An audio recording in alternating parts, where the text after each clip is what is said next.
Dublin, November 180 Bravo Bravo with it. November 180 Bravo Bravo, good afternoon to you. Report your altitude. 2,000 feet on 1014 Bravo Bravo. Hi, this is a beginner's guide to Xplane 10. This is part 1, a very short vlog on where to buy and what to do. You can buy Xplane 10 from Steam as a digital download. There are some advantages to this, but a few disadvantages, and I'll talk about those in more detail as we move along. You can also get it from Xplane.com, which is a digital download straight from Laminar's website. This is quite useful, but in the same way as Steam, there are some disadvantages. The best way to buy it is a hard copy. You get it in a nice aluminium tin, comes on 8 discs, and you can install it straight onto your hard drive. When you first install it, it will try and go into Program Files C. If you can, and you've got the space, put it on its own hard drive as I have done here.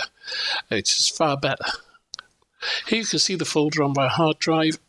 It creates an Xplane 10 folder, but it also creates lots of other folders inside of that, which we'll have a look at now.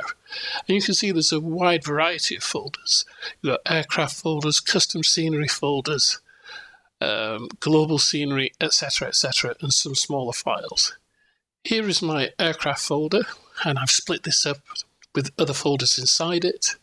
And this is my custom scenery folder, which you can see is quite large.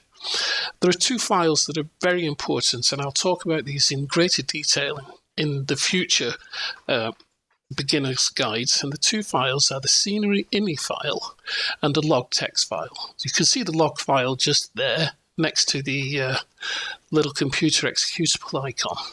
The other file that's important is the scenery ini file, and you can see this on the left hand side, but also you can see it in detail on the right side of this graphic.